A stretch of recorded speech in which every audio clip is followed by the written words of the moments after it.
¿Cómo se construye una trinchera? Pues excavando.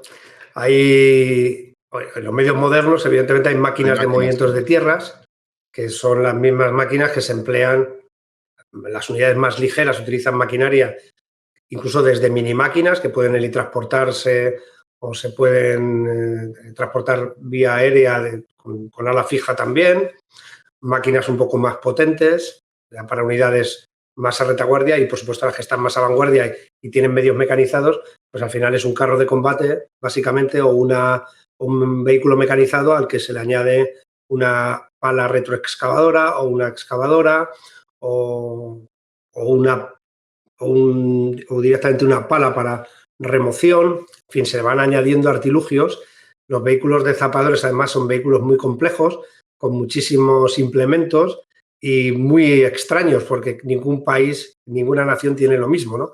Se quieren meter muchas capacidades dentro de un mismo vehículo. Son vehículos, por supuesto, vulnerables, porque son, en el caso de, efectivamente, mira, ahí se ve una zanjadora, es un medio, en este caso civil, estamos viéndolo trabajar muy rápido para poder hacer fosos contra carro, que me imagino que es a lo que tú te refieres, no solamente para hacer trincheras, sino también para poder excavar fosos contra carro, que son las zanjas. Lo que vemos es cómo hacer el agujero y, evidentemente, una labor importante aquí es expulsar la arena, porque la arena tienes que sacarla. Claro. Sí, pero lo que hace es una gola o un merlón que está echando al lado contrario, con lo cual eso facilita, además de la protección, el luego poder colocar o poder apoyar las armas en función, se va compactando ese terreno y ayuda a ese nivel de protección, ¿no? Ten en cuenta que para parar un disparo pues se necesitan varios centímetros de terreno, depende del tipo de terreno, desde 40 centímetros hasta 1 metro, si lo que tenemos es paja o simplemente nieve compactada. Depende de lo que tengas y de lo que dispongas, pues necesitarás mucho más de ese terreno para poder evitar que los impactos te lleguen directamente, ¿no? Entonces, lo que está haciendo ahí, eso es una máquina bastante útil, sirve para la trinchera porque el ancho no es muy grande. Para un foso contra carro necesitaríamos, ya estamos hablando de más de 3 metros de anchura para que ningún vehículo pueda vadearlo, sino que pueda pasarlo directamente, cualquier carro de combate caiga dentro del foso. Entonces, haga falta un vehículo lanzapuentes y lanzar un puente de vanguardia que se llaman, que son puentes de entre 18 metros de largo hasta aproximadamente 26, depende de los modelos, el modelo Leguan, los antiguos puentes de tijera. Estos puentes se pueden tender en 5 o 10 minutos de forma muy rápida y tienen que pasar luego los vehículos uno a uno por esos puentes. Luego tiene las mismas características que una brecha. Eso, por supuesto, es muy vulnerable porque al final el puente es un objetivo y es un punto de paso obligado y todo el fuego que haya para defender ese obstáculo irá sobre el puente, ¿no? En este caso. Entonces, porque quiero luego hablar de las zanjas anticarro.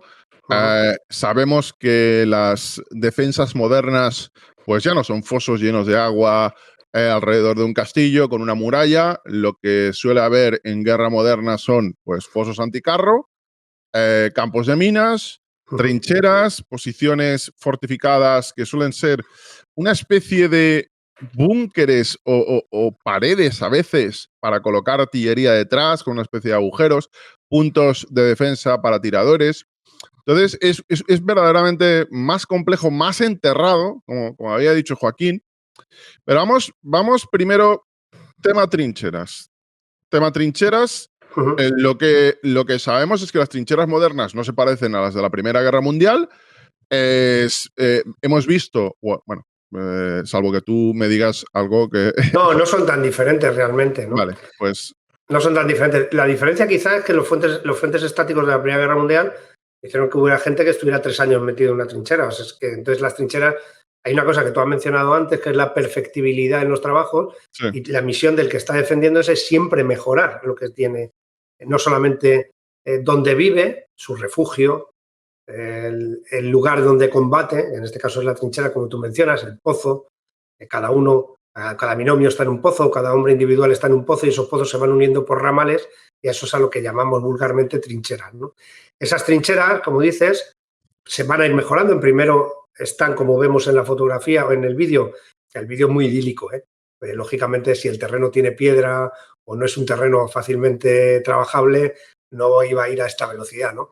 Pero como vemos ahí en el vídeo, esas paredes que han quedado como resultado de esa excavación, cuando llueve o cuando se van deteriorando, se agrietan, depende del tipo de terreno que tenemos. Por ejemplo, en las zonas más al este de Europa hay mucha arcilla, la arcilla se agrieta, se bomba, es muy impermeable, eso es muy malo para las trincheras.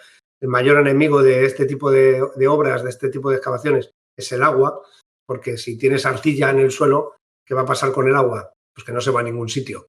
No va a entrar por esa capilarización, ¿no? Por capilarización no va a pasar hacia abajo, como pasa, por ejemplo, en terrenos que no son arcillosos, como en Galicia o como en otras zonas de España, donde a pesar de que llueve mucho, no se hacen grandes charcos. Pero imagínate, eso es una piscina, ¿no?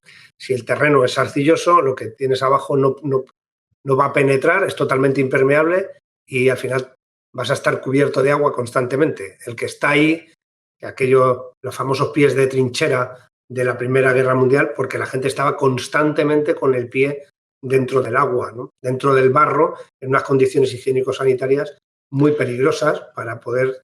Eso también forma parte de las dificultades de la defensa.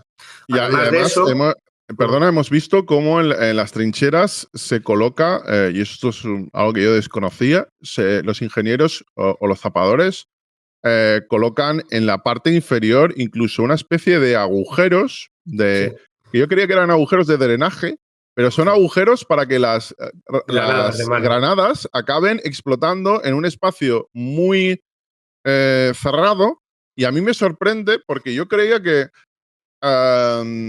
no tenía tanta capacidad la tierra de protección, pero lo cierto es que viendo comparativas de cuánto puede proteger, es que 30, 40 centímetros de tierra pueden pararte una granada no sé, una granada de 70 milímetros, una cosas de 35 milímetros, unas cosas enloquecidas, 30, 40 centímetros de tierra te pueden salvar la vida.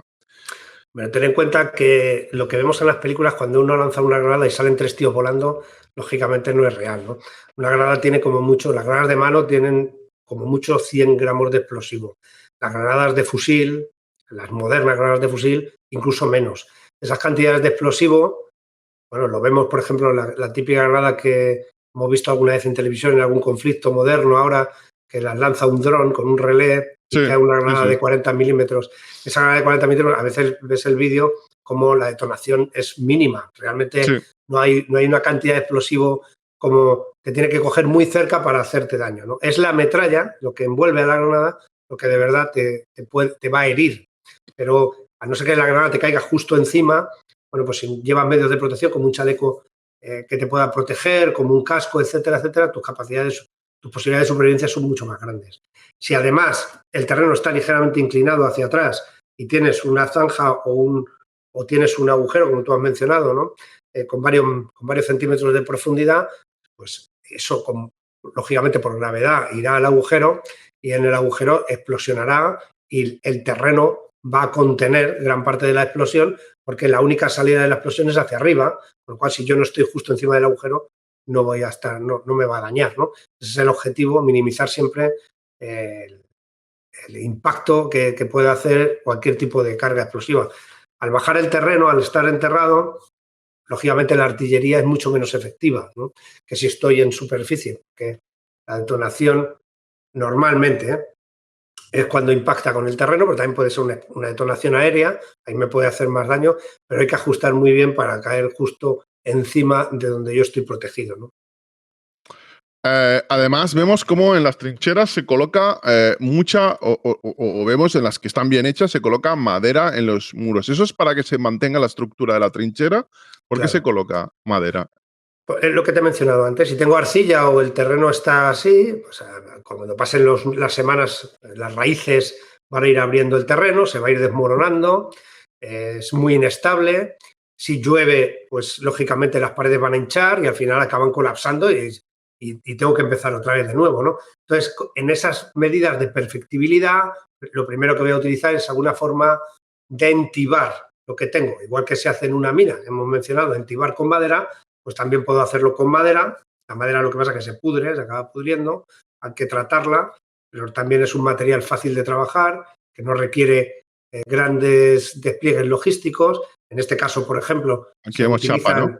Efectivamente, son chapas y es lo mismo, está entibando, lo que hace es contener el terreno. Hay terreno muy suelto, depende de las zonas, hay terreno muy suelto, bueno, pues en este caso se aprovecha esa chapa, si te das cuenta está ligeramente inclinada para facilitar la contención, porque si estuviera totalmente vertical, al final cuando llueve el terreno va hinchando y va haciendo que se vaya modificando esa estructura, ¿no? Todo esto son medios muy expeditos, que son los que utilizan los zapadores, porque en realidad no hacen grandes obras. En una trinchera, una posición defensiva, realmente cada hombre, cada infante, tiene que trabajar en su propia protección. El zapador va a apoyar a trabajos ya que sean de interés general o que tengan alguna necesidad mucho más especializada, porque siempre la proporción de zapador a infante más o menos es de 1 a 3, de 1 a 4, ¿no? O de zapador a jinete, si hablamos de caballería, de 1 a 3, de 1 a 4, luego hay muchos menos zapadores de los necesarios y al final todo el mundo se convierte en un zapador cuando se está en defensiva. En este caso, efectivamente, a veces que meten unos pilotes, esos pilotes sujetan esas chapas y las chapas sujetan a su vez el terreno. Como ves, están prácticamente a la misma altura y fíjate el merlón, si lo ves a la izquierda de la fotografía, cuando ha pasado el tiempo, cómo se ha compactado el terreno y no tiene la misma fisonomía de tierra suelta que lo que hemos visto en la primera fotografía. Vemos además que hay tablones en el suelo, entiendo que para que no se convierta tan fácilmente en un barrizal, aunque al final va a convertirse en un barrizal. Pero, bueno, pero hay técnicas, sí. Que yo puedo echarle grava debajo, entonces la madera al tener esas ranuras de unión entre tabla y tabla hacen que el agua vaya hacia abajo. Si tengo algo de grava, pues el agua tardará más también en subir, ¿no? Y, pues, hombre, si llueve una barbaridad, al final te acabas mojando, ¿no? O sea, al final te acabas inundando, pero si la lluvia es liviana, pues puedes tener más posibilidades de mantenerte más o menos seco, ¿no?